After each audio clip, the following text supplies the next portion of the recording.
বিশ্বনবী সাহাবাদেরকে নিয়ে খেজুর খাচ্ছেন, সবাই খেজুর খেয়ে খেজুরের বীজের সামনে রাখে। বিশ্বনবী খেজুর খেয়ে বীজের সামনে রাখে না, পাশে ওনার মেয়ের জামাই আলী, আলীর বীজের সামনে রাখে। খাওয়ার পরে সবার সামনে বিচি সমান, নবীর সামনে কোনো বিচি নাই, আলীর সামনে বিচি বেশি। বিশ্বনবী বললেন, মান মিন্না আকসারু মুতানাওয়ালান আর রতাবা, চলো তো গুনি কার সামনে কতটা খেজুরের বিচি। খেজুরকে আরবিতে বলে আর রতাব। খেজুরের যে কত আরবি আছে আপনি কল্পনাই করতে পারবেন না।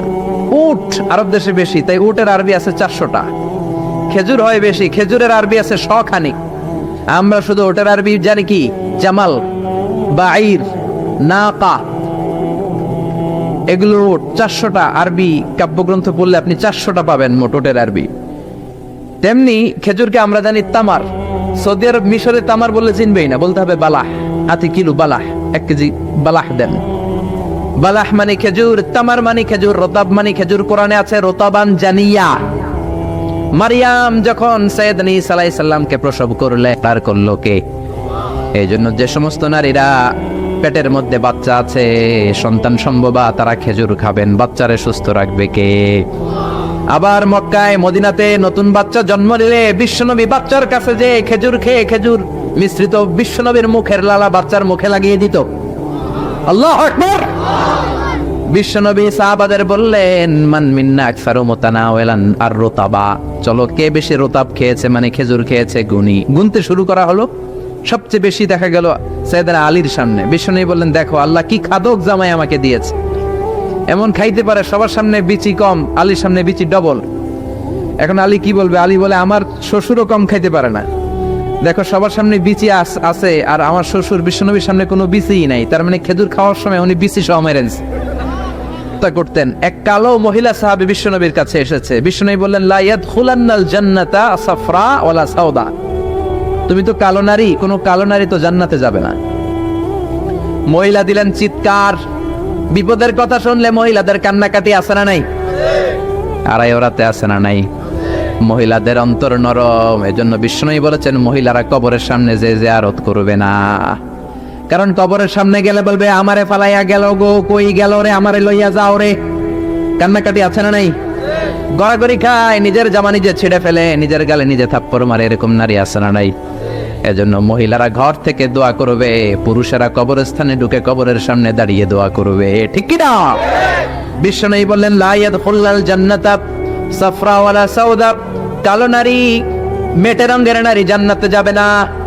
মহিলা কান্না শুরু করে দিল। মহিলা বলল, নবী আপনি বলেছেন, আল মারআতু ইযা সাল্লাত খামসাহা, কোন নারী যদি নামাজ পড়ে, ওয়া সামাত শাহরাহা, যদি রোজা রাখে, আতাআত বালাহা, স্বামীর আনুগত্য করে, হাফিজাত ফুরুজাহা, লজ্জাস্থানের হেফাজত করে, কোন নারী যদি এই 4টা কাজ করে, তার জন্য 8টা জান্নাতের দরজা খুলে দেয় কে? ও নবী, আমি তো 4টাই করি, কালো হওয়ার কারণে কি আমি জান্নাতে যাব না? এটা কেমন কথা? বিশ্বনবী বললেন, কেদো না, তুমি যখন জান্নাতে যাবা এরকম কালো থাকবা নাকি? তুমি তো পূর্ণিমার চাঁদের মতো হয়ে জান্নাতে ঢুকবা। তুমি যখন জান্নাতে ঢুকবে, তোমার ঐশ্বরিয়া রায়ের মতো সুন্দরী করে দিবে কে? তুমি বিশ্ব সুন্দরী হবা। তখন কি তুমি কালো থাকবা? মহিলা আবার খুশি হয়ে গেল, কারণ সুবহানাল্লাহ। তাহলে বিশ্বনবীর বিনোদন, সুস্থ বিনোদন, চিল্লায় বলেন ঠিক কিনা? আবার বিশ্বনবী বলতেন, উতিতু খামসান লাম ইয়াতাহুন্না নাবিয়্যুন ক্বাবলি, এমন 5টা জিনিস রব্বুল আলামিন আমাকে দিয়েছে, আমার আগে কোন নবীকে আল্লাহ এই 5টা জিনিস দেয় নাই। সুবহানাল্লাহ। 1 নম্বরে নুসিরতু বির-রু'বি মাসিরাতা শাহর, ভয় দিয়ে আল্লাহ আমারে সাহায্য করেছে। আমার ডানে বায়ে সামনে পেছনে 1 মাসের রাস্তার মধ্যে যদি কোনো কাফেরের আন্ডা বাচ্চা থাকে, আমার ভয়ে তাদের অন্তরে ধুকধুকানি বাড়ায় দেয় কে? নবী যেখানে অবস্থান করতেন, তার ডানে বায়ে সামনে পেছনে 1 মাসের এরিয়ার মধ্যে যদি কোনো কাফির থাকতো, মুশরিক থাকতো, বিষ্ণবীর ভয়ে ঘুমের মধ্যে লাফ দিয়ে উঠতো। আল্লাহু আকবার। 2 নম্বরে বিশ্বনবী বললেন, জুইলাত লিয়াল আরদু কুল্লুহা মাসজিদান ওয়া তাহুরা, আমার জন্য আল্লাহ গোটা বিশ্বটাকে মসজিদ বানিয়ে দিয়েছে। গোটা বিশ্বটা মসজিদ। মসজিদ মানে মাকানুস সুজুদ, সিজদার জায়গা। যেখানে সিজদা দেন কবুল করবে কে? নূহ আলাইহিস সালামের জামানায় যেই কোনো জায়গায় নামাজ পড়লে কবুল হতো না, মসজিদে যেয়ে পড়া লাগতো। মুসা নবীর উম্মত মসজিদ ছাড়া নামাজ পড়লে কবুল হতো না, সিনাগগে যেয়ে পড়া লাগতো। ঈসা নবীর জামানায় ইবাদতখানায় যে পড়া লাগতো, কিন্তু আমরা যেইখানেই নামাজ পড়ি কবুল করে কে? আজকের এই প্যান্ডেলে যদি নামাজ পড়ি কবুল হবে কি হবে না? বাইতুল মুকাররমে হবে কি হবে না, শোলাকিয়ার ময়দানে কবুল হবে কি হবে না, বাজারে পড়লে হবে কি হবে না, নদীর উপরে নৌকায় পড়লে, প্লেনের ভেতরে বাতাসে পড়লে, মহাকাশে যে স্যাটেলাইট চ্যানেলের মধ্যেও যদি পড়ি সেখানেও কবুল করে নেবে কে? জমিনের যেই জায়গায় নামাজ পড়ো কবুল করে নেওয়া হবে। আবার বললেন পুরো জমিনটারে আল্লাহ আমার জন্য তহুর বানিয়ে দিলেন। فَإِن لَّمْ تَجِدُوا مَاءً فَتَيَمَّمُوا صَعِيدًا طَيِّبًا, নামাজের সময় যদি তোমরা ওজুর জন্য পানি না পাও, তায়াম্মুম করলেও কবুল করবে কে? এই সব জায়গায় নামাজের অনুমতি আর তায়াম্মুম, এটা কোন নবীর ছিল না, এটা স্পেশালি আল্লাহ বিশ্ব নবীকে দিয়েছেন। সুবহানাল্লাহ। মা আয়েশাকে নিয়ে বিশ্বনবী বানুল মুস্তালাকের যুদ্ধ থেকে রওনা হলেন। প্রতিমধ্যে মা আয়েশার গলার স্বর্ণের হার চুরি হয়েছে কিংবা হারিয়ে গিয়েছে। মা আয়েশা কান্নাকাটি করলেন, আমার হার, আমার হার। মেয়েদের স্বর্ণ হারাইলে খবর আছে না নাই? গোটা দুনিয়া ভাঙ্গা গেল কিছু বলবে না, যদি স্বর্ণ একটা হারায় বাড়ি তামা তামা করে ফেলবে, ঠিক কিনা? যে কয় ঠিক, মানে অভিজ্ঞতা আছে অনেক। নারীরা স্বর্ণ পছন্দ করে, তো মা আয়েশা তো নারী, উনি বললেন নবী আমার স্বর্ণ হারিয়েছে। বিশ্বনবী বললেন কাফেলা থামাও, গলার হার খোঁজো। সবাই মিলে গলার হার খুঁজতে খুঁজতে মাগরিবের নামাজের সময় প্রায় শেষ হয়ে যায়। এবার সবাই মিলে আবু বকর রে বকে, তোমার মাইয়ার কারণে আজকে এই দশা। তোমার মেয়ে যদি গলার হারটা না হারাইতো তাহলে তো আমরা যেখানে পানি আছে ওইখানে পৌঁছে যেতাম, ওখানে নেমে অজু করে নামাজ পড়তাম। তোমার মেয়ের কারণে আজকে এই দশা, এখন সবার নামাজ কাজা, নবীর নামাজও কাজা। আল্লাহ বললেন খবরদার, এই মেয়েটারে গালি দিবি না, এই মেয়েকে গালি দেয়া যাবে না আয়েশার সম্মানে। আজকে আমি তায়াম্মুমের বিধান নাজিল করে দিলাম। فَإِن لَّمْ تَجِدُوا مَاءً فَتَيَمَّمُوا صَعِيدًا طَيِّبًا, কোথাও যদি ওজুর জন্য পানি না পাও, মাটি দিয়ে তায়াম্মুম করো, কবুল করে নিবে কে?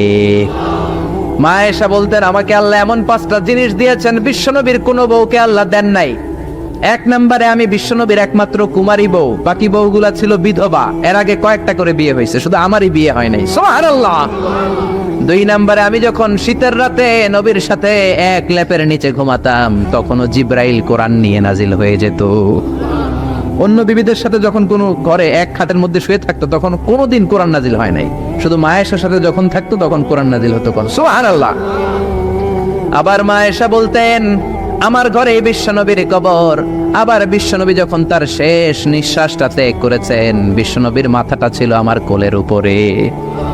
আবার বিশ্বনবী বলতেন ও দুনিয়ার মানুষেরা শোনো শোনো, ওজুর পানি না থাকলে যে তায়াম্মুম করে নামাজ পড়ো, এটাও তোমরা আমার কারণে পেয়েছো। আল্লাহু আকবার।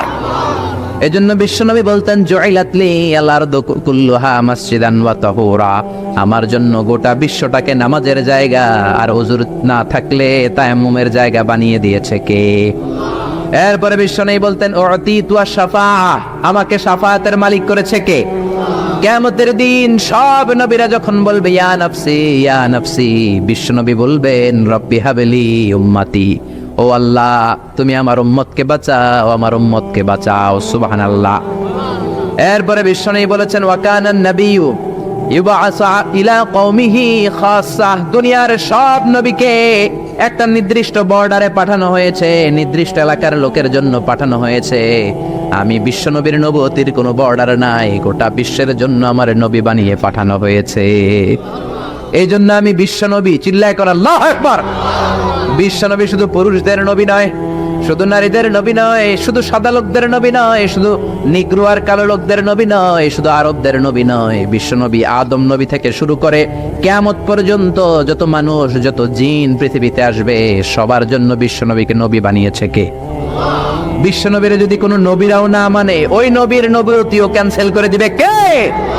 এজন্য আল্লাহ বললেন মুহাম্মাদুর রাসূলুল্লাহি ওয়াল্লাযীনা মাআহু আশিদ্দাউ আলাল কুফফারি রুহামাউ বাইনাহুম। মুহাম্মদ হলেন আল্লাহর রাসূল। কার কথা? ঘুম আসতেছে? জিমায় পড়ছেন? তাকবীর দেন, লিল্লাহি তাকবীর। নবীর কথা বলে আল্লাহ বললেন ওয়াল্লাযীনা মাআহু, নবীর সাথে যারা চলে। নবীর সাথে কারা চলতো? সাহাবারা। জোরে বলেন কারা? এবার আল্লাহ সাহাবাদের কথা বলছেন ওয়াল্লাযীনা মাআহু, নবীর সাথে যারা চলতো।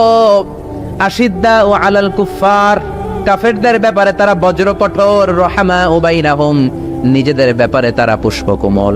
কাফিরদের ব্যাপারে সাহাবারা বজ্র কঠোর, নিজেদের ব্যাপারে তারা পুষ্পকোমল। কাফিরদের ব্যাপারে কোনো ছাড় নাই, মুশরিকদের সাথে জিহাদের ময়দানে কোনো ছাড় নাই। চিল্লা এখন ঠিক কি না? কিন্তু নিজেরা ভাই ভাই, নিজেদের মধ্যে মহাব্বত আছে না নেই? এজন্য বিশ্বনবী বলতেন আমার সাহাবাদের মধ্যে দুই কিসিম আছে। কয় কিসিম? এক কিসিম নরম কিসিম, আরেক কিসিম গরম কিসিম। সুবহানাল্লাহ। আবু বকর নরম, কিন্তু ওমরে ফারুক গরম। জোরে কোন ঠিক কি না? এজন্য বিশ্বনবী বলতেন খায়রুল কুরুনি করনি, সবচেয়ে সেরা যুগ আমি নবীর যুগ, সুম্মাল্লাযীনা ইয়ালুনাহুম, তারপরে সাহাবাদের যুগ, সুম্মাল্লাযীনা ইয়ালুনাহুম, তারপরে তাবেঈদের যুগ। ঠিক কি না? সাহাবারা হচ্ছে পৃথিবীর শ্রেষ্ঠ সন্তান, তাদের চেয়ে শ্রেষ্ঠ সন্তান পৃথিবী জন্ম দিতে পারে নাই। চিল্লায় বলেন ঠিক কি না? এজন্য সাহাবাদেরকে ভালোবাসার দরকার আছে না নেই? আগে সাহাবীদেরকে গালি দিবেন, সাহাবীদেরকে ঘৃণা করবেন। সাহাবীদেরকে যদি গালি দেন, যদি ঘৃণা করেন, যদি সমালোচনা করেন, আপনার ঈমান থাকবে? কথা বলেন, ঈমান থাকবে? এজন্য নবী বললেন খবরদার, লা তাসুব্বু আহাদাম মিনাস সাহাবী, আমার সাহাবীদেরকে গালি দিও না। সাহাবাদেরকে ভালোবাসা হলো ঈমান, সাহাবীদেরকে ঘৃণা করা হলো কুফরি। ঠিক কি না? আয়াতুল ঈমানি হুব্বুল আনসার, সাহাবীদের ভালোবাসা হচ্ছে ঈমানের আলামত। আয়াতুন নিফাকি বুগদুল আনসার, সাহাবীদেরকে ঘৃণা করা হচ্ছে মুনাফিকের আলামত। চিল্লায় বলেন ঠিক কি না? এজন্য বিশ্বনবী বলতেন আমার সাহাবারা এক একটা সুপারস্টার। আমরা বলি Mashrafe bin Mortaza superstar, Salman Khan superstar, Hrithik Roshan superstar, Aamir Khan superstar, Donald Trump superstar, Shakib Al Hasan superstar. বলি না আমরা? আমাদের সুপারস্টার হচ্ছে সেলিব্রিটিরা। বিশ্বনবী বলেছেন নো, আসহাবি কান নুজুম, মাই কম্প্যানিয়নস আর দ্য সুপারস্টার। আমার সাথীরা, আমার সাহাবারা সুপারস্টার। এই সুপারস্টারদেরকে মডেল বানাতে হবে। হলিউড বলিউডের নায়ক নায়িকার আমাদের মডেল নয়, আমাদের মডেল হলো সাহাবারা। কারা? আরো জোরে বলেন কারা? সাহাবারা আমাদের মডেল। এজন্য বিশ্বনবী বলতেন আরহামু উম্মতি বি উম্মতি আবু বকর, আমার সাহাবাদের মধ্যে সবচেয়ে নরম হৃদয়ের সাহাবা হলো আবু বকর। এক হাদিসে বিশ্বনবী 8 জন সাহাবীর 8টা গুণের কথা বললেন। জোরে বলেন কয়টা? 8 জন সাহাবীর 8টা গুণের কথা বললেন। তিরমিজির বর্ণনা, হাদিসটা সহিহ, সিলসিলাতুল হাদিস সাহিহার ভিতরেও এসেছে।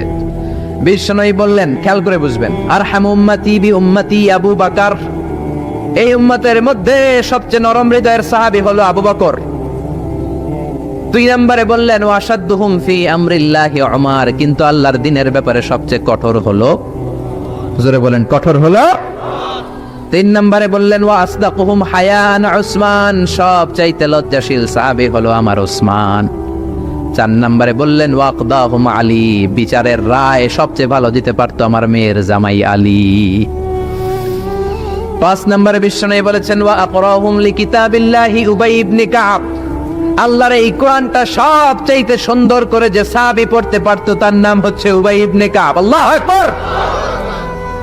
ওয়া আ'লামুহুম বিল হালাল ওয়াল হারাম মুআয ইবনে জাবাল, হালাল হারামের ব্যাপারে সবচেয়ে বড় স্পেশালিস্ট সাহাবী ছিল মুআয ইবনে জাবাল। কোন সুবহানাল্লাহ। এরপরে বিশ্বনবী বললেন ওয়া আফরাদুহুম যায়েদ, ফারায়েজের হিসাব জানে যায়েদ। আলা ইন্না লিকুল্লি উম্মাতিন আমিনুন ওয়া আমিনু হাযিহিল উম্মতি আবু উবাইদা ইবনুল জাররাহ, সব জাতির মধ্যে বিশ্বস্ত একজন লোক থাকে, আমার সাহাবীদের মধ্যে সবচেয়ে বিশ্বস্ত সাহাবী আবু উবাইদা ইবনুল জাররাহ। সুবহানাল্লাহ। জোরে কোন সুবহানাল্লাহ।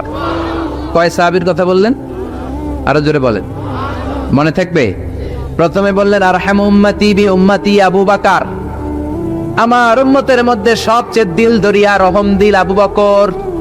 এত নরম হৃদয়ের সাহাবা পুরো সাহাবী গোষ্ঠীর মধ্যে কেউ ছিল? বিশ্বনবীর হিজরতের সাথী, বিশ্বনবীকে সঙ্গ দিয়েছেন, ভালোবেসেছেন। বিশ্বনবী একদিন আবু বকরকে বললেন আবু বকর, হয়তো মক্কায় টিকা যাবে না, আমাদেরকে মদিনায় হিজরত করতে হবে। যেই দিন এই ইঙ্গিতটা বিশ্বনবী আবু বকরকে দিয়েছেন, ওই দিন থেকেই সাইয়েদনা আবু বকর হিজরতের জন্য রেডি। সুবহানাল্লাহ। যেদিন হিজরত করবেন, সাহাবীদের চোখ ফাঁকি দিয়ে বিশ্বনবী আবু বকরের ঘরে গেলেন।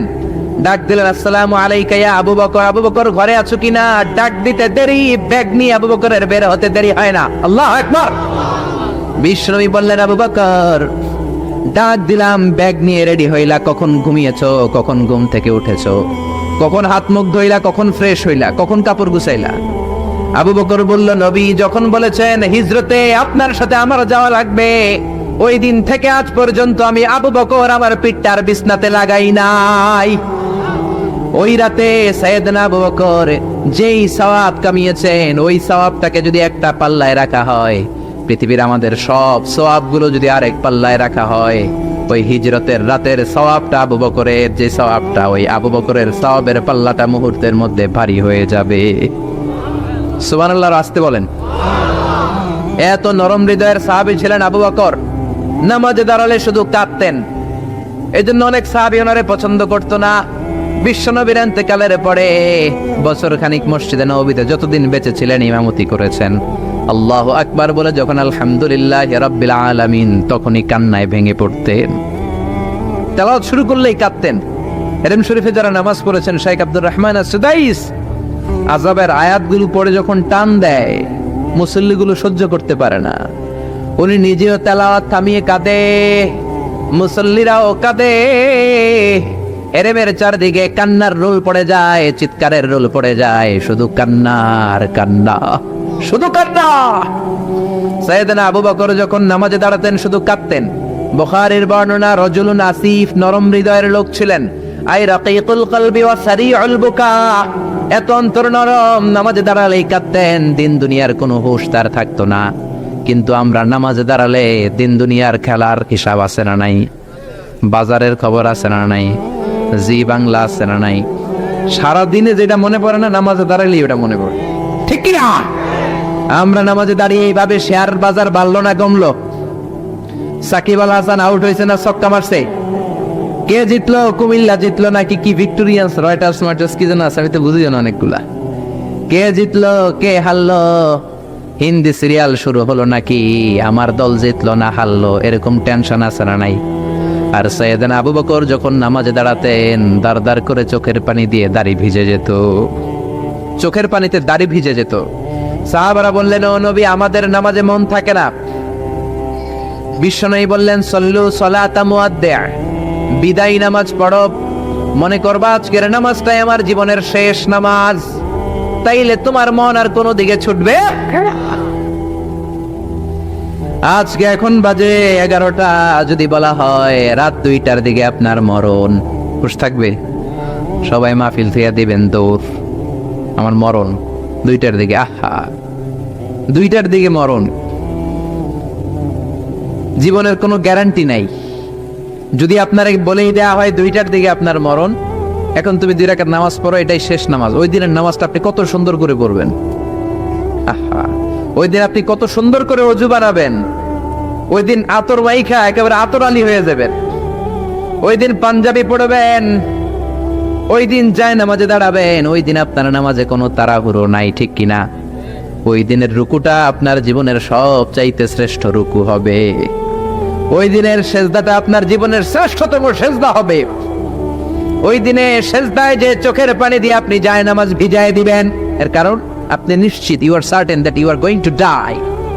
আপনি রাত 3টার দিকে মারা যাচ্ছেন, জানার কারণে আপনার নামাজে এত ভক্তি। আমরা যে মাহফিল শেষে বাড়িতে যেতে পারবো কোনো গ্যারান্টি আছে নাকি? আরো আধা ঘন্টা বাঁচবো গ্যারান্টি আছে? শ্বাস যেটা ভেতরে নিলাম বের করতে পারবো গ্যারান্টি আছে? তো তাইলে নামাজে যখন দাঁড়াই এটা ভাবতে সমস্যা কি যে এটাই আমার শেষ নামাজ? কারণ আমার তো কোনো গ্যারান্টি লেটার নাই। চিল্লায় বলেন ঠিক কি না? পারফর্ম দ্য সালাহ as if it's your last and final prayer.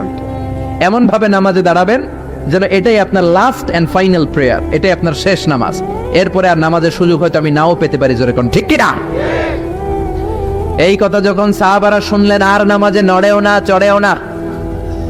মরুভূমির মাঝখানে যখন সাহাবারা দাঁড়াতেন, আকাশের পাখিগুলো খেজুর গাছ মনে করে সাহাবাদের মাথায় এসে বসে যেত। সুবহানাল্লাহ, বাড়িতে যে পাখিগুলো মনে করতো এগুলো মরুভূমির মাঝখানের খেজুর গাছ, মাথায় এসে বসে যেত।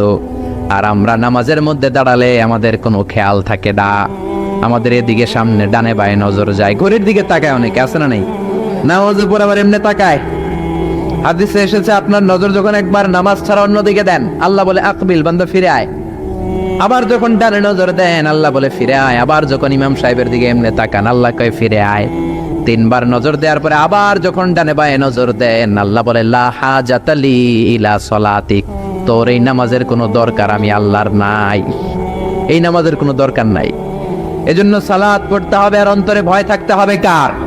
قد أفلح المؤمنون الذين هم في صلاتهم خاشعون। আবু বকর তাই করতেন, কানা রজুল আসিফ, নামাজে দাঁড়ালে দরদর করে কেঁদে কেঁদে দাড়িগুলো ভিজায় দিতেন। আল্লাহু আকবার।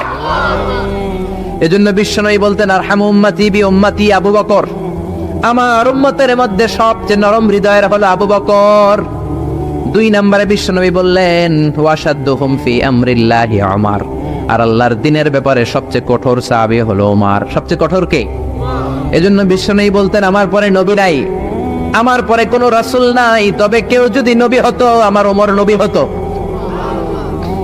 লা নবিয়্যা বা'দি ওয়ালা রাসূলা, আমার পরে কোনো রাসূল নাই, কোনো নবী নাই, তবে লাউ কানা বা'দি নাবিয়্যুন লাকানা ওমর, যদি নবী হওয়ার যোগ্যতা কারো থেকে থাকে আমার ওমরের আছে।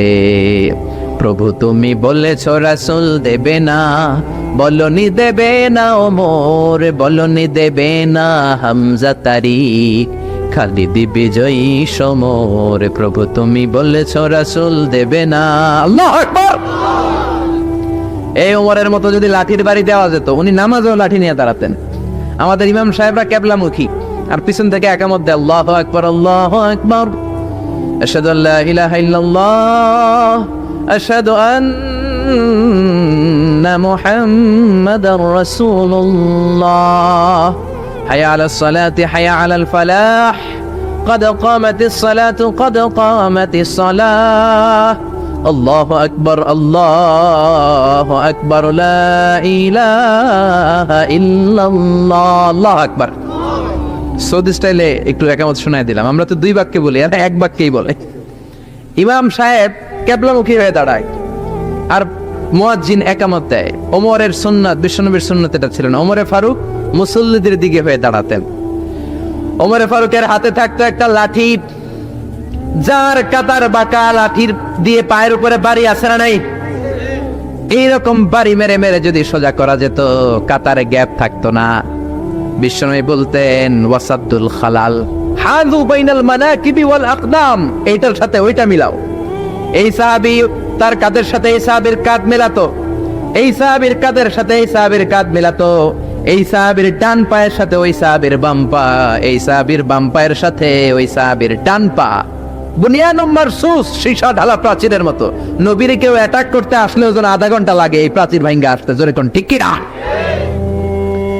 এই জন্য সাহাবীদের জামা সবার আগে এদিক দিয়ে ছেকতো, ধাক্কাধাক্কির কারণে নামাজে টাইট হয়ে তারা দাঁড়াতো।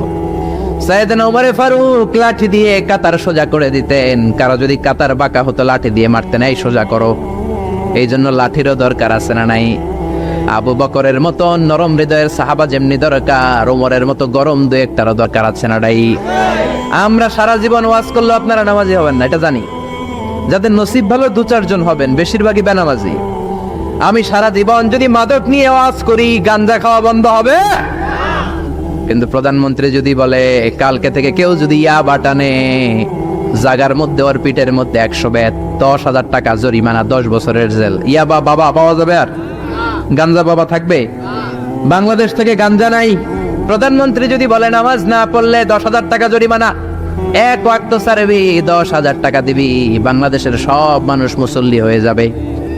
এজন্য বিশ্বনবী বলতেন ইন্নাল্লাহা লা ইয়াযাউ বিল কুরআন, আল্লাহ কোরআন দিয়ে যেটা সমাজে করান না, ইয়াযাউ বিস সুলতান, এটা ক্ষমতা দিয়ে করান। ঠিক কি না? প্রধানমন্ত্রী ক্ষমতার মসনদ থেকে মাইরের ঘোষণা দিবে, আর আমরা ওয়াজ কইরা যাম। ওয়াজ আর মাইরের সমন্বয়ে ইসলাম কায়েম করবে কে? শুধু ওয়াজ দিয়ে ইসলাম কায়েম হবে? ওমরে ফারুক তাই করতেন, লাঠি দিতেন, লাঠি দিয়ে সোজা করে দিতেন। এজন্য শয়তান ওনারে ভয় পেত। বিশ্বনবী বলেন ওয়াল্লাযী নাফসি বিয়াদি, যে আল্লাহর হাতে আমার আত্মা, ওমর ওই আল্লাহর কসম করে বলি, মা সালাকা আশ-শাইতানু সালিকান ফাজ্জান ইল্লা সালাকা ফাজ্জান গায়রা ফাজ্জি, তোমার যদি ইবলিস কোন রাস্তা দিয়ে আসতে দেখে, ইবলিসের বাপের কিনা, ইবলিস ওই রাস্তা ধুইয়া আরেক রাস্তা দিয়ে হাঁটে। ওমর, তোমার যদি শয়তান দেখে তুমি এই দিক দিয়ে আসো, শয়তান জীবনও এই রাস্তা দিয়ে চলবে না, আরেক রাস্তা দিয়ে শয়তান দেয় দৌড়। ও মিয়া, যেই লোকরে শয়তান ডরায় ওই লোকের ইমানটা কেমন ছিল জোরে বলে আল্লাহু আকবার। মুনাফিকের বাচ্চারা ভয় পেত ওমরে ফারুককে, জমের ভয়। এমনকি বিশ্বনবীর বিবিরাও ভয় পেত। বিশ্বনবীর বিবিরা মাঝে মাঝে নবীরে ধরতো, ও নবী আমার এইটা লাগবে ওইটা লাগবে। বিশ্বনবী বললেন লাগবে লাগবে, বললে তালাক দিয়ে দিব, যাও তালাক দিয়ে দেব। ধনী সাহাবীর কাছে যে বিয়ে বসো, আমি নবীর কাছে থাকলে এইভাবেই থাকতে হবে। কিন্তু বিবিরাও ছাড়ার পাত্র না। সব বিবিরা একবার বিশ্বনবীরে ধরলেন, ধরে বলে, ও নবী, আয়েশার বাড়িতে যেদিন থাকেন ওই দিন সাহাবীরা বেশি বেশি হাদিয়া পাঠায় কেন? আমাদের ঘরে যে দিন থাকেন হাদিয়া পাঠায় না কেন? আচ্ছা, ইমাম সাহেবের বাড়িতে কে হাদিয়া পাঠাবে, কি গিফট দিবে তার, এটা কি উনার বিষয়? যিনি দিবে এটা উনার বিষয়, ঠিক কি না? বিবিরা বললেন, আমাদের ঘরেও যেন হাদিয়া পাঠায়, আপনি মসজিদে এলান দিয়ে দিয়েন। বিশ্বনবী কয়, আমি পারুম না। বিবিরা কয়, পারতেই হবে।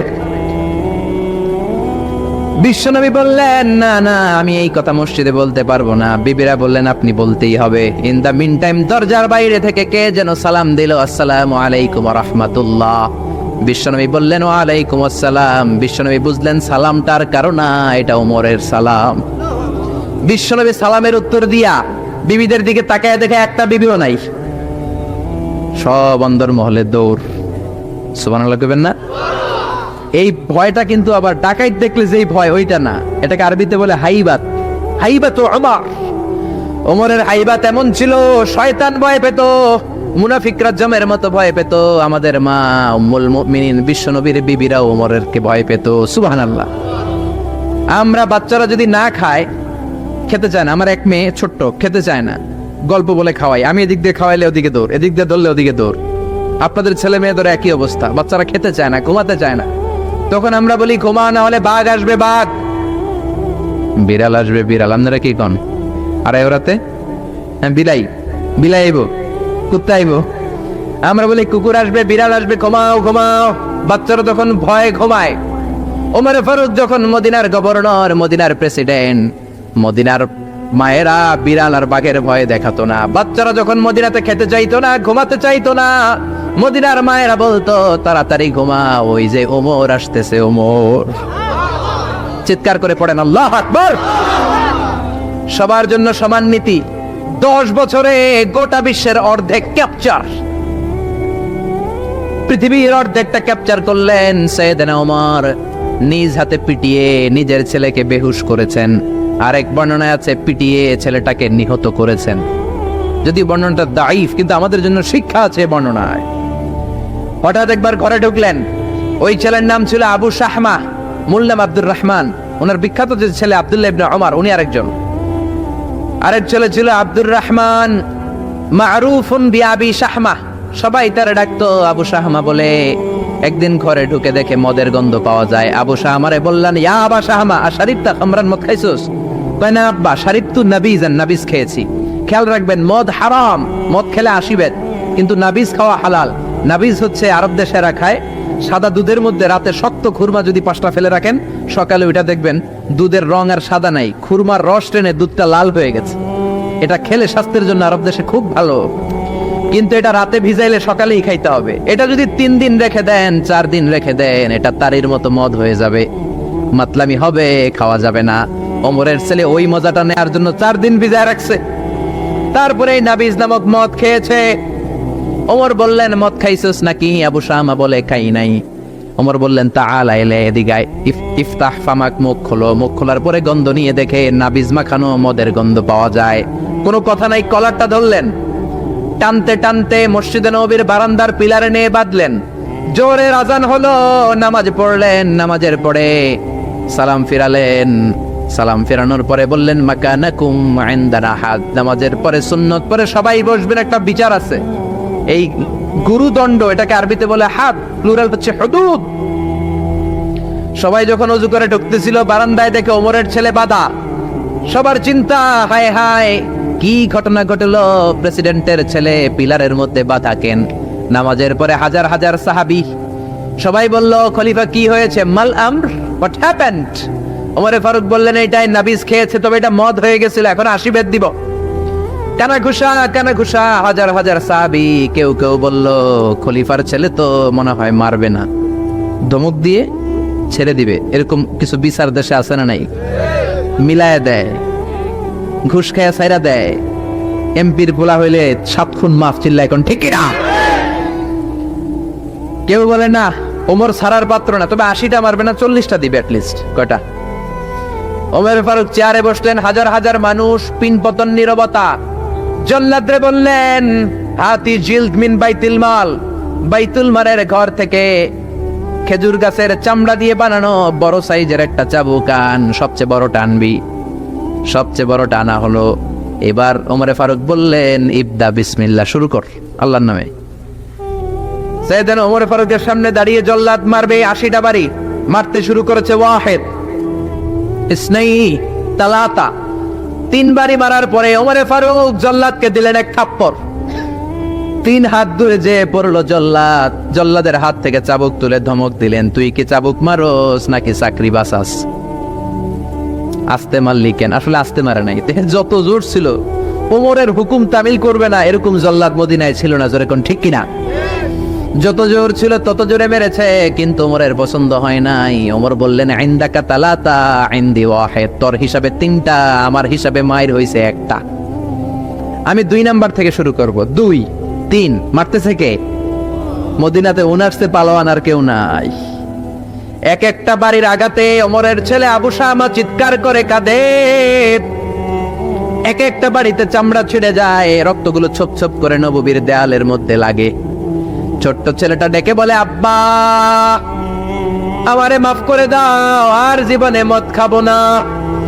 সাইয়েদনা ওমরের পাষাণ হৃদয় নরম হয় না, কারণ আসাদ্দুহুম ফি আমরিল্লাহি ওমর, আল্লাহর দিনের ব্যাপারে সবচেয়ে কড়া, কোনো ছাড় নাই। এক একটা চাবুক মারে, লোকজন কেঁপে কেঁপে ওঠে। 10টা 15টা মারার পরে ছেলে বেহুশ, পানি দেওয়ার পরে আবার হুশ, আবার মারা শুরু করা হলো। 30টা মারার পরে আবার বেহুশ। এইবার আবু শাহামার মা ওমরের বউ এসে ওমরের পা ধরে ডেকে বলে ওমর তোমার পায়ে ধরে ক্ষমা চাই, আমার কলিজার টুকরা বাজানটারে তুমি মেরে দিও না। 80টা বেত মারতে হবে, মেরেছো 30টা, আরো মারবা 50টা। যা ওমর, প্রতিটা বেতের বাড়ির বিনিময়ে আমি আবু শাহামার মা একটা করে ওট আল্লাহর রাস্তায় সদকা করে দেব। ওমর বলে না আবু শাহামার মা, এটা আল্লাহর আইন, গোটা দুনিয়াটা দিলেও একটা চাবুকের বাড়ি থেকে ওরা কেউ বাঁচাতে পারবে না। মারতে লাগলেন, আবার পানি দিয়ে আবার হুশ। ওমরের বাড়ি যে খেয়েছে সে বুঝেছে। 50টা বাড়ি মারার পরে আবু শাহামা দুনিয়া থেকে শেষ। রাগে ওমর গড়গড় করছেন, বললেন এই বেয়াদবটারে গোসল করা, জানাজা দে, কবর দে। কবর দেওয়ার পরে কবরের উপরে মারা শুরু করছে। 51, 52, 53, 80টা চাবুক মারার পরে আল্লাহরে ডেকে বলে আল্লাহ আমার ছেলে হওয়ার কারণে কোনো পার্সিয়ালিটি করি নাই, বিচারে 2 নাম্বারই করি নাই। 80টা গুনে গুনে বেত মেরেছি, দেহে যত শক্তি ছিল ততগুলো মেরেছি। কিয়ামতের ময়দানে জালিম ওমর বলে তুমি কিন্তু আমারে ডাকতে পারবা না আল্লাহ, জালিমদের কাতারে আমারে উঠাতে পারবা না, আমারে জালিম বলতে পারবা না। ওইরকম ওমরের দরকার আছে না নাই? ওই ওমরের লাঠির বাড়ি যদি থাকতো দেশটারে মদিনা বানায় দিত কে? চোরদের হাত যদি কাটা যেত দেশটারে সুন্দর করতো কে? একটা জিনাখোরের ফাঁসি যদি বাইতুল মুকাররমের স্কয়ারের মধ্যে দিয়ে দেয়া হতো, এরপরে আর জিনা হতো? একটার ফাঁসি হয়ে গেলে আর তনুর মতো কোন নারীকে ধর্ষিতা হওয়া লাগতো না, খাদিজার মতো কোন মেয়েকে কেউ কোবানোর সাহস পেত না। জোরে বলেন ঠিক কিনা? একটা চোরের হাত জুমার নামাজের পরে বাইতুল মুকাররমের স্কয়ারের সামনে যদি কেটে দেয়া হয়, আর কোন চোর পাওয়া যাবে নাকি? জোরে বলেন। তবে আমচোর, জামচোর, কলাচোর ওই চোর না, যেই চোরগুলো বড় বড় জিনিস চুরি করে, ব্যাংক চুরি করে, দেশের টাকা চুরি করে, এক কলমের খোঁচায় 1000 কোটি টাকা চুরি করে, ওই চোরদের হাত কাটতে হবে। শেয়ার বাজার খায়া ফেলায়, হলমার্ক খায়া ফেলায়, দেশের টাকা খায়া ফেলায়, সুইজারল্যান্ডে সব টাকা পাঠায়, এরকম বড় বড় চোর আছে না নাই? ইসলামী বিচার যদি শুরু হয় আগে বড় চোরদের বিচার দিয়ে শুরু হবে। চিল্লায় বলেন ঠিক কিনা? এই জন্য বিশ্বনবী বলতেন আসাদ্দুহুম ফি আমরিল্লাহি ওমর, আল্লাহর বিধান বাস্তবায়নে সবচেয়ে কঠোর ছিল ওমর। এক নারী এসে বলল, ওমরে ফারুক, আমার স্বামী আমারে তালাক দিয়েছে 100টা। কয়টা? শুনতেছেন? একটু জিমাই গেলেন মনে হয়। আমার স্বামী আমাকে 100 তালাক দিয়েছে। কয় তালাক? আসলে দিতে হবে কয় তালাক? তাও একটা একটা করে, ঠিক কিনা? ওমরে ফারুক ডেকে আনলেন, স্বামীরাও আনলেন, বউরে আনলেন। ও স্বামী, কয় তালাক দিছো? কয় 100টা দিছি। ওমরে ফারুক বললেন, তালাক হচ্ছে মিন শাআইরিল্লাহ, এটা আল্লাহর নিদর্শন। আল্লাহর নিদর্শন নিয়ে ফাইজলামি করার অনুমতি তোরে দিছে কে? 3 তালাকে তোর বউ তালাক, বাকি 97 তালাক তোর পিঠের উপরে পড়বে। সুবহানাল্লাহ। বাড়িতে যে বউরে 100 তালাক দিছে এক ডাকায়। ওমর ফারুক বললেন, 3 তালাকে তোর বউ তালাক, বাকি 97 তালাক তোর পিঠে। এজন্য লাঠির দরকার আছে না নাই? পৃথিবীর কেউ রুহু বানাতে পারে? বিজ্ঞানীরা প্লেন বানাতে পারে, কম্পিউটার বানাতে পারে, হেলিকপ্টার বানাতে পারে, কিন্তু গোটা বিশ্বের সব সায়েন্টিস্টরা একসাথে বসে কি একটা অণু বানাতে পারবে? يسألونك عن الروح قل الروح من أمر ربي وما أوتيتم من العلم إلا قليلا। ও নবী, ওরা আপনাকে রূহের ব্যাপারে জিজ্ঞেস করে, আপনি বলে দেন রূহটা কার অর্ডার? আল্লাহর অর্ডারে রূহটা মানুষের দেহের ভেতরে ঢুকে যায়, আল্লাহর অর্ডারে বের হয়ে যায়। সুবহানাল্লাহ। আমরা যখন মায়ের পেটের ভেতরে ছোট্ট ছিলাম, আমাদের বয়স যখন 120 দিন, তখন আমাদের দেনে রূহ দিছে কে? কয়দিন বয়সে রূহ পাইছিলাম বলেন তো? 140। প্রথম 40-এ ছিলাম নতফা, তারপরের 40-এ ছিলাম আলাকা, তারপরের 40-এ হয়েছে মুদগা, sperm drop, blood clot, and finally the little flash, ছোট্ট নাপাক পানি। কত ক্ষুদ্রতে ছিলাম, ছোট্টতে ছিলাম, তার হিসাব নেই। আমি, আপনি একটা শুক্র ছিলাম, আমরা ছিলাম একটা শুক্রাণু। শুক্রে অণু। 1 ফোঁটা শুক্রের ভেতরে 20 কোটি অণু থাকে।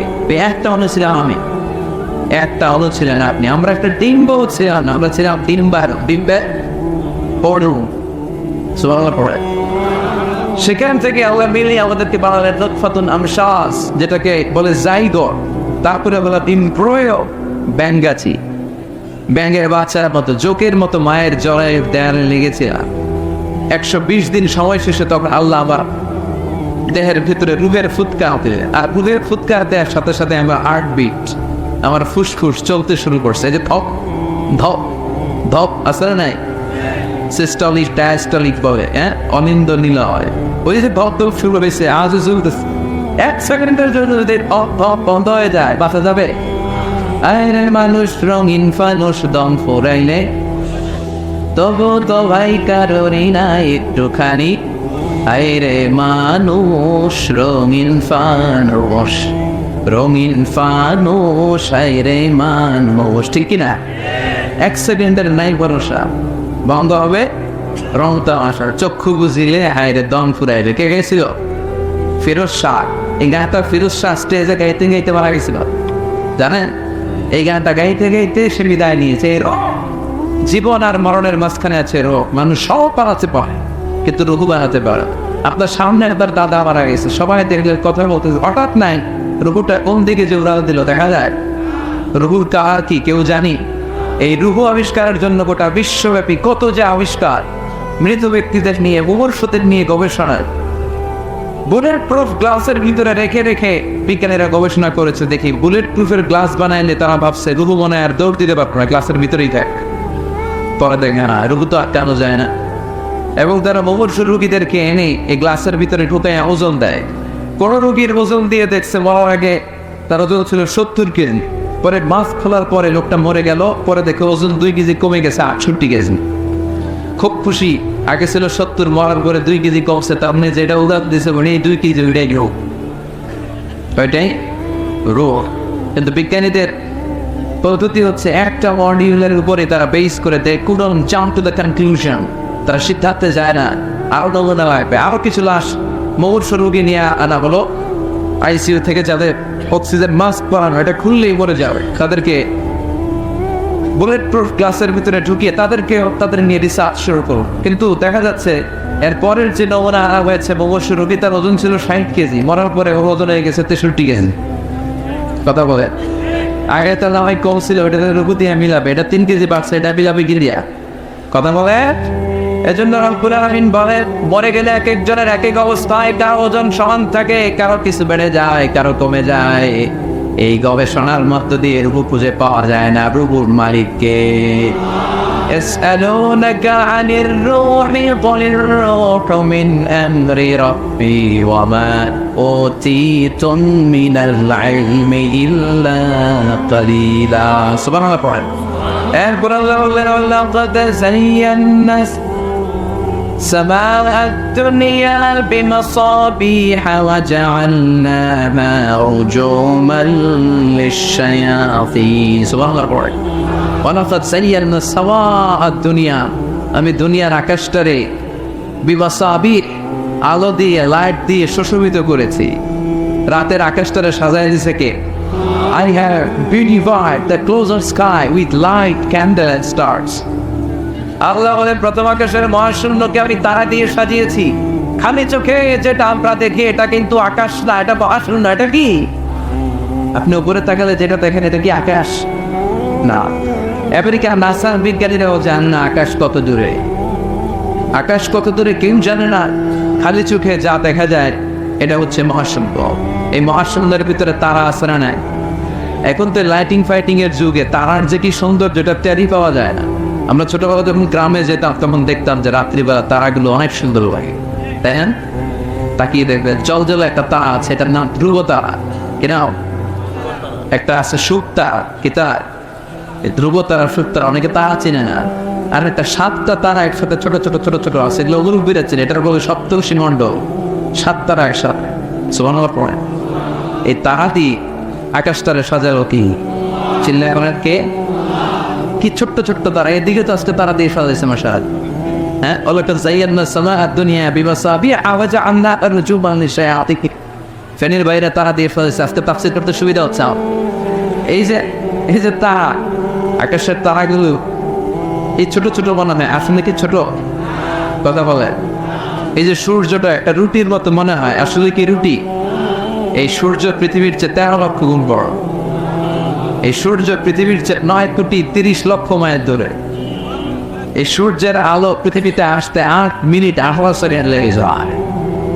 আজকে আমরা বসে আছি যে গ্রামে, গ্রামের নাম সফরপুর। এটা কোন থানায়? সোনাগাজী থানায়। দেখেন সফরপুর গ্রামটা কত বড়। তার সামান্য একটা জায়গা নিয়ে আজকে আমাদের প্যান্ডেল হয়েছে, তাতেও প্যান্ডেলটা কত বড় মনে হয়। তাহলে সফরপুর কত বড়? সফরপুর যদি এত বড় হয় তাহলে সোনাগাজী কত বড়? সোনাগাজী যদি এত বড় হয় তাহলে ফেনী কত বড়? ফেনীটারে কত বিশাল মনে হয়।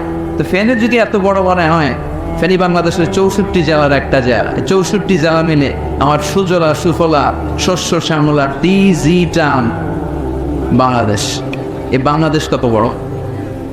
এই বাংলাদেশের চেয়ে আবার ইন্ডিয়া কত বড়? ইন্ডিয়া 20-25 গুণ বড় আমাদের চেয়ে।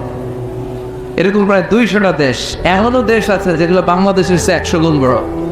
আছে না নাই? অ্যাটলাস ম্যাপ নিয়ে যাদের ধারণা আছে তারাও জানবে যে বাংলাদেশ শব্দটা লেখার জায়গাও আমরা ম্যাপের ভিতরে পাই না। When we write down Bangladesh on map, আমাদের BA পরে ইন্ডিয়ার উপরে, DESS পরে আবার ইন্ডিয়ার উপরে, মাঝখানে 2টা অক্ষর করে বাংলাদেশের উপর। কথা বলে এত ছোট দেশ। কানাডা, আমেরিকা প্রায় 100 গুণ বড়। রাশিয়া প্রায় বাংলাদেশের চেয়ে 200-300 গুণ বড়। সুবহানাল্লাহ বলবেন না? এই 200 খানা দেশ নিয়ে প্রায় পৃথিবীর 30 ভাগ, বাকি 70 ভাগ শুধুই জল আর পানি। সুবহানাল্লাহ পড়ে। এই সব মিলে আমাদের বসুন্ধরা, আমাদের পৃথিবী। তাহলে আজকের এই প্যান্ডেলের তুলনায় পুরো পৃথিবীটা কত বড়, কত বিশাল। আর এই পৃথিবী এত বড়, এই পৃথিবীর চেয়ে নাকি সূর্য 13 লক্ষ গুণ বড়। কেন? Imagine that. তার মানে সূর্যই কি সবচেয়ে বড় তারা? হ্যাঁ, ওয়ালাকাদ যায়্যানা সামাআ দুনিয়া। সূর্যটা একটা ছোট্ট সাইজের একটা তারা। সূর্যের পরে পৃথিবীর সবচেয়ে কাছের তারার নাম হচ্ছে প্রক্সিমা সেন্ট্রাই, তারপরে আলফা সেন্ট্রাই এ, আলফা সেন্ট্রাই বি, ইটো ক্যারিনা, বেটেলজিউস। যে সূর্য পৃথিবীর চেয়ে 13 লক্ষ গুণ বড়, বেটেলজিউস নামে একটা তারা আছে, ওটা সূর্যের চেয়ে 33 কোটি গুণ বড়। তার মানে কি বেটেলজিউসই সবচেয়ে বড়? পেট্রোল ডিজেল খাইয়া হজম করতে পারে এরকম হাজার হাজার কোটি গুণ বড়তা আমাদের গ্যালাক্সিতে আছে নাই? অন্য গ্যালাক্সি থিয়া দেয়, আমাদের গ্যালাক্সি এরকম lakh lakh crore crore billion billion trillion zillion billion octillion তারা নিয়ে আমাদের গ্যালাক্সি গঠিত। এই গ্যালাক্সির নাম হচ্ছে মিল্কি ওয়ে। আমাদের গ্যালাক্সির নাম মিল্কি ওয়ে। আমাদের গ্যালাক্সির পরে আমাদের সবচেয়ে কাছাকাছি প্রতিবেশী গ্যালাক্সির নাম অ্যান্ড্রোমেডা। আমাদের গ্যালাক্সি থেকে কেউ যদি অ্যান্ড্রোমেডায় যেতে চায়, এই গ্যালাক্সি থেকে ওই গ্যালাক্সি, এরকম কত হাজার কোটি গ্যালাক্সি যে আছে তার কোনো হিসাব নাই। আমাদের গ্যালাক্সি থেকে কেউ যদি অ্যান্ড্রোমেডাতে যেতে চায় তার 2.5 মিলিয়ন লাইট ইয়ার্স লেগে যাবে, মানে 2.5 আলোকবর্ষ লেগে যাবে। 2.5 মিলিয়ন আলোকবর্ষ সুমানলা পড়ে। আলোকবর্ষ বুঝতে অনেকের সমস্যা। এই পৃথিবীতে সবচেয়ে দ্রুতগামী যে বিষয়টা আবিষ্কৃত হয়েছে সেটা হচ্ছে লাইট, আলো। সবচেয়ে দ্রুত ছুটে আলো। কত দ্রুত? এই আলো সেকেন্ডে 1,86,000 মাইল বেগে ছুটতে পারে। কত মাইল বেগে? 1,86,000 মাইল বেগে। ঘন্টায় না, মিনিটে না,